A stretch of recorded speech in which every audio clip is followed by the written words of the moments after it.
चौधरी साहब लद्दाख में फिर फैंटी पै गई और आप मुस्कुरा रहे हैं, वो चपेड़ा ना मारे हैं। शुक्रिया रिजवान साहब। देखें, ये जो आप फैंटी की बात करते हैं ना तो बड़ा मजेदार लगता है। और ये यहाँ पे बैठ के वहां पे पता चलता है। पहली तो ये चीज़ है, ये जो लेटेस्ट इंसिडेंस हुआ है जो 29-30 अगस्त की जो रात को हुआ है, आप ये देखें, एक तो ये इंडियन मीडिया ने बड़ी हाइप क्रिएट करके इसको पेश किया है। अभी तक इसकी जो चाइनाज ने जो बताया है वो भी इंडिया मीडिया ही को कोट करके बताया, कोई ऑफिशियल स्टेटमेंट चाइना की नहीं आई।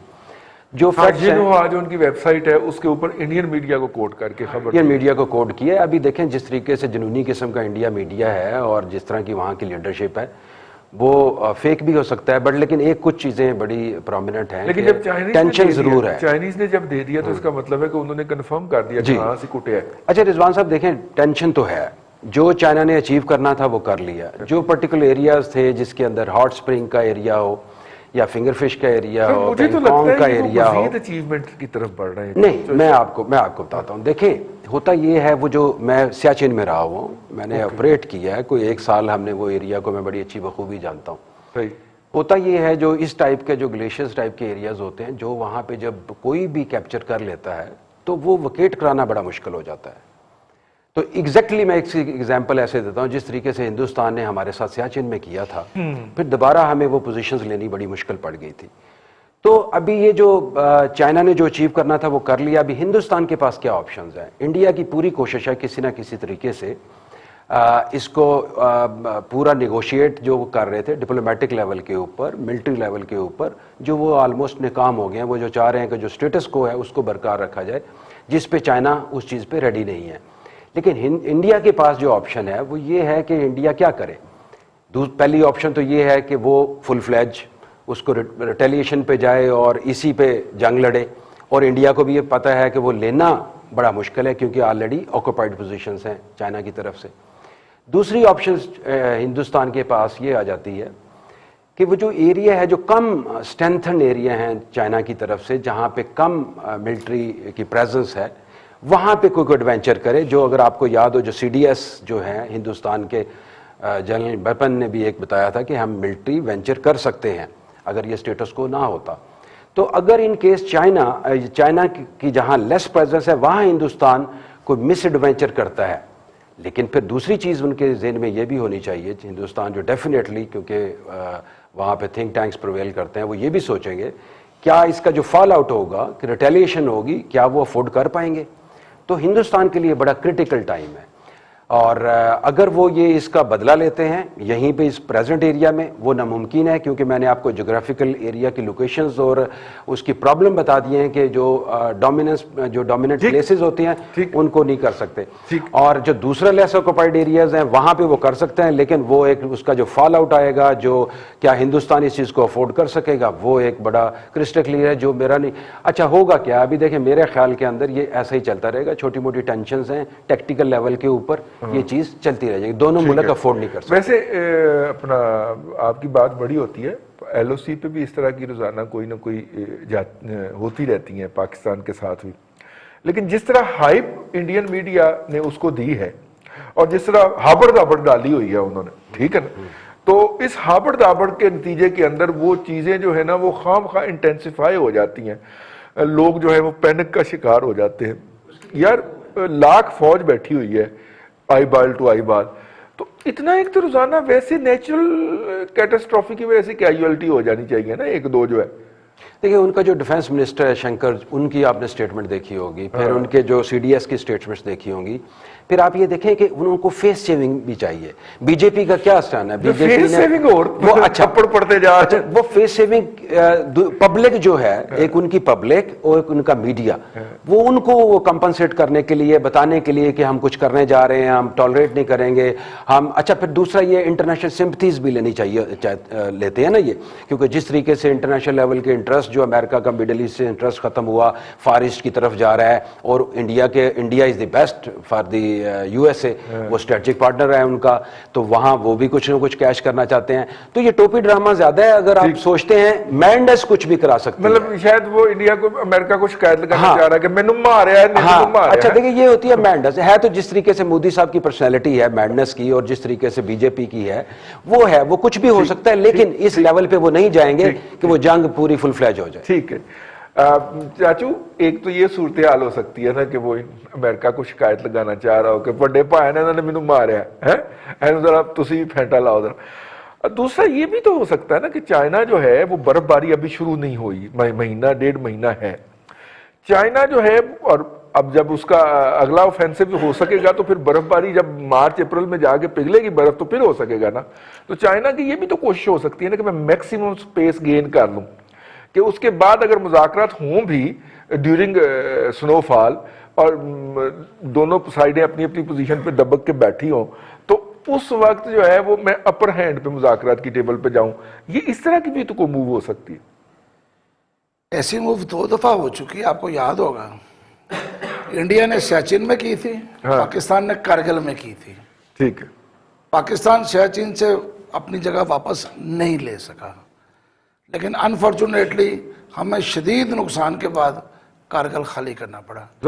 हम वहां से वापस आ गए और हमने वो चीजें, वो जगह छोड़ दी जहां से इंडिया का हमने राब्ता सियाचिन के साथ बिल्कुल अपने सामने रखा हुआ था, और जब चाहे मर्जी किसी को रोक लेते आप, ऊपर कोई नहीं जा सकता। प्रॉपर प्लान अब तो ये साबित हो गया ना कि हमने जो कुछ किया था वो भी हमने अपने किया, अपने प्लानिंग के साथ ही था। नहीं बात नहीं, सप्लाई फिर आप सिक्योर करते हैं ना। पहले इंडिया ने हेलीज के जरिए सप्लाई सिक्योर की ना सर। नहीं, हेलीज के जरिए तो आप कभी भी कर सकते हैं। आप भी तो सियाचिन में क्या हो रहा है होते थे भाई। देखिए सियाचिन के साथ उन्होंने वो ऐसी तरह पहुंचे थे जब बर्फबारी थी, और पाकिस्तान को सरप्राइज मिला था जब ऊपर वो पहुंच चुके थे। चाचू, हम तो नीचे रह गए। चाचू, चंद एरोनॉटिकल माइल के ऊपर सकर्दू मौजूद था। इंडियन एयरफोर्स जब वहां पे आके मिग 29 मार रही थी, तो हम क्यों नहीं अपने F-16 मार सके वहां पे? मेरा ख्याल है कि अगर आपको याद हो कि जब कारगिल हुआ है, तो उस दिन अगर आपको वो तकरीर याद हो शहबाज शरीफ साहब की, जो उन्हें लाहौर रेलवे स्टेशन पे फरमाई थी, आप और हम सारे कंटेनर के ऊपर बैठे हुए थे, सामने कंटेनर पे शहबाज साहब थे, और उन्होंने नारा लगाया था, और हमने भारत का एक तैयारा गिरा दिया कारगिल में। मेरा ख्याल है वो भूला नहीं होगा कोई। नहीं तो ये तो लेकिन उन्होंने वो भी तकरीबन जंग का स्टार्ट हो चुका था। छोड़ें ये इस बहस को। लेकिन मतलब ये है कि चाइना ने भी अब वहां तक अपना ग्रिप तो कर ली है, तो वो इतनी आसानी से वापस नहीं जाएगा। बिल्कुल ठीक है। वो पाकिस्तान नहीं, अब मुझे पता चला है इंडियन सबसे ज्यादा गालियां हमारे गेस्टों में से जिसको देते हैं वो चाचू हैं। कोई बात नहीं, मुझे अपने प्रोग्राम काकरा में इससे ज्यादा पड़ा। हाँ जी, वो उधर से ही आए हुए हैं। माजरत के साथ मैं खुल के कहता हूँ फिर, मैंने नरेंद्र मोदी का नाम नरेंद्र मूजी रखा था। अच्छा, वो आप ये कार्रवाई, आप 4 गालियां दे दो। आपकी मैं पाकिस्तानी हूँ, मुझे उनकी गालियां खा के कुछ ही होती है, कोई फर्क नहीं पड़ता।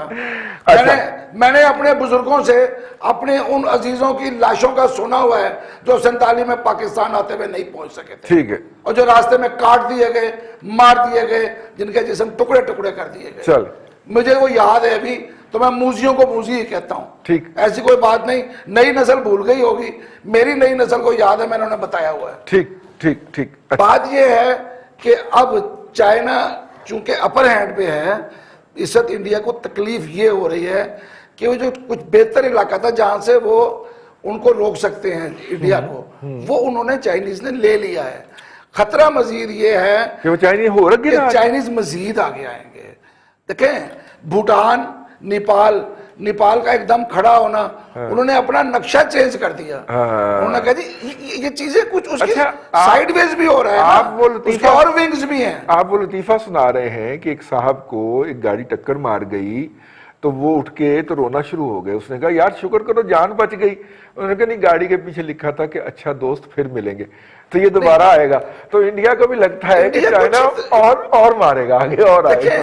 चाइना जो है, अगर उनकी ये गलती, इसलिए एक चीज समझने वाली बात है, अमेरिका इस वक्त फार ईस्ट में जिस तरह उनको घेर रहा है, जिस तरह पूरी बहरिया अमेरिका की उस इलाके में बेड़े जा रहे हैं, और जिस तरह से उन्होंने वहां पे उनको घेरा हुआ है, ठीक, चाइना का इस वक्त पूरा जो है वो सी पैक रूट्स जो हैं उसको उन्होंने सेव करना है। सही, ये बात अब समझ लेनी चाहिए। ठीक। कोई चाइना को हर मुल्क को हक है कि वो मुतबादिल रास्ता अपना क्लियर रखे। सही, चाइना को सी पैक क्लियर रखना है। सही। सी पैक क्लियर रखने के लिए स्कर्दू, लद्दाख, ऊपर सारा इलाका जो है वो जितना उनका ज्यादा कंट्रोल होगा उतना सी पैक महफूज होगा। तो उन्होंने भी अपनी चीजें देखनी है। ये चीजें आहिस्ता आहिस्ता वक्त के साथ ही सामने आएंगी। अभी तो लगता है कि पता नहीं कुछ ये कोई फैसिनेटेड चीजें हैं, लेकिन नजर आ रहा है कि सब जुड़ा हुआ है आपस में, पूरा इलाका। पाकिस्तान, इंडिया, चाइना, ये ऊपर से तो आप नक्शे में देखें तो बिल्कुल करीब है सारा कुछ। एरोनॉटिक वो एरियल डिस्टेंस को इतना ज्यादा नहीं है इनका। देखें, एक जमाने में कहा करते थे कि पाकिस्तान और रशिया के दरमियान वाखान वैली है। वो एक पट्टी सी है छोटी सी ना, तो 40 किलोमीटर पर 45 किलोमीटर 40-45 किलोमीटर के पल्ली तरफ वो मौजूद था, लेकिन वो उधर से आया कोई नहीं सका। वो आने की कोशिश हो ना जहाजे की, जो कुछ हुआ वो एक लंबी बात है। बहरहाल अफगानिस्तान के साथ क्या हुआ। चलिए यार भट्टी साहब, राफेल भी आयो लेकिन फिर भी चाइना को शर्म नहीं आती यार, वो फिर मार रहा है। राफेल भी आया हमारा और हमने लीमू उसके आगे और वो उसके ऊपर वो है नारियल और सुना मूत्र भी उसके ऊपर डाला, लेकिन यार राफेल भी कुछ नहीं कर सका। चीनी फिर भी मार रहे हैं हमें। मूत्र की वजह से कुछ नहीं कर पा रहा। सेंसर होते हैं उसमें, अगर आप पानी वानी डाल दें तो वो फिर नहीं चला करते। अच्छा, इसलिए हमने लीमू छिड़का था उसके ऊपर। लीमू पानी है ना जी एक किस्म का है, वो पानी में भी लीमू पानी भी हो सकता है या फिर वो पता नहीं कोई प्याज उसके अंदर क्या था। मैं अपनी जो आपने बात अभी चल रही है उसमें यह जी कि एक लतीफा था, एक साहब अपने पालतू तोते के साथ चले गए जहाज में, वो जहाज उड़ गया। उन्होंने तोते ने ना, वो बड़ा शरारती था तोता, उसने वो जो स्टूअर्ड था उसको कहीं छेड़ दिया, कोई नाजेबा लफ्ज कह दिया होगा। स्टूअर्ड ने कहा कि बाहर आया नहीं तो मैं तुझे जहाज से बाहर फेंक दूंगा। अच्छा, इसके बाद मालिक ने देखा कि कुछ नहीं हुआ, मालिक ने भी उसको छेड़ दिया। अच्छा, मुख्तसर नहीं है जी कि वो उन्होंने कहा कि जी फैसला हो गया जी कि इन दोनों को जहाज से बाहर फेंक दें, मालिक को भी और तोते को भी। अब तोते को तो मालिक, तोता कहता है जनाब उड़ना आंदा थानू, वो कहता जी नहीं मालिक नहीं आता। तो उसने कहा पंगा क्यों लिया? मैं तो उड़ सकता था, मैं तो पंगा इसलिए ले लिया। तो इंडिया के साथ भी वही है, तोते वाला हिसाब है, उड़ना आता नहीं है, वो मालिक है और तोता जो है उसका उड़ जाना है। तोते उन्होंने चीनियों ने वैसे ही उनके उड़ा दिए। असल मसला वहां पे आ रहा है जी कि चाइना को ये उसको इंडिया को पंगा लेना बहुत भारी पड़ गया। उनका ख्याल ये था कि हम रूटीन में जाएंगे, 2-4 वो हाथ पतला मारेंगे तो चाइना थोड़ा सा हमारे से दबक के पीछे हो जाएगा। चाइना देखें जी सुपर पावर है। इंडिया अगर अपने आप को ये समझता तो उसके गलत फहमी है या गुमान है उसका, हो सकता हो अपने उसमें इंडिया के अंदर होगा, बाहर नहीं है। चाइना की बात बिल्कुल ठीक की शहाबुद्दीन साहब ने भी और रईस साहब ने भी, उन्होंने अपना रूट सिक्योर करना होता है। हर बंदे का हक है, मेरा भी हक है जी कि अगर मोटरवे है तो उसका रूट सिक्योर होना चाहिए, ताकि मैंने अगर गुजरना है या मैंने अगर उधर से तजारत करनी है तो अगर इन केस वो बंद हो जाता है, कोई लैंडस्लाइडिंग आ जाती है, कोई कुदरती आफत आ जाती है, तो मैं दूसरा रूट क्या अल्टरनेट मेरे पास क्या है? मैंने 2 महीने बंद तो नहीं रखना अगर बर्फबारी हो गई है तो।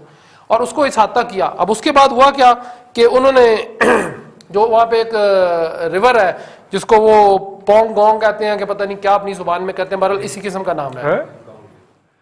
हाँ, वो कोई है। उसके साउथ और नॉर्थ के ऊपर जो मसला था ना, नॉर्थ के ऊपर तो चाइना ऑलरेडी फिट था, उसको तो मसला ही कोई नहीं था। चाइना ने जब अपना साउथ के ऊपर जब पहुंचा है चाइना, तो वहां पे जब उन्होंने फैंटी लगाई है, जो हाथों से आप कहते हैं बार बार, वो बड़ी अच्छी फैंटी लगाते हैं चाइनीज। हाथ उनके छोटे हैं लेकिन वो पढ़ते बड़ी जोर से हैं। मार्शल आर्ट जानते जी, अब वो सारे वो मास्टर हैं।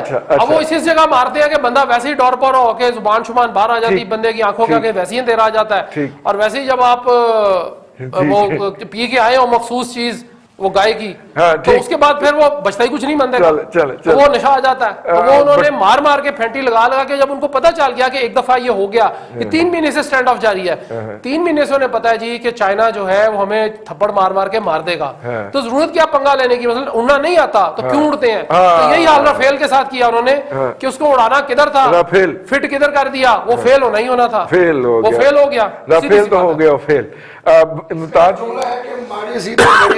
मुमताज भट्टी साहब ने हमें ज्वाइन किया इसके हवाले से। भट्टी साहब, हम बात कर रहे हैं लद्दाख के, जो आज इंडियन को वहां पे जो धुलाई हुई है और इंडियन मीडिया के मुताबिक फैंटी पड़ी है जी, जो फैंट पड़ी है उसके मुताबिक इंडियन मीडिया कह रहा है जी 2 लोग जो हैं वो कंफर्म इतला है, उनकी तस्वीर भी जारी हो गई हैं और वो मारे गए हैं भारतीय अफवाज के और 5 लोग जो है वो अनकंफर्म इतला है, उसकी तस्दीक नहीं हो रही।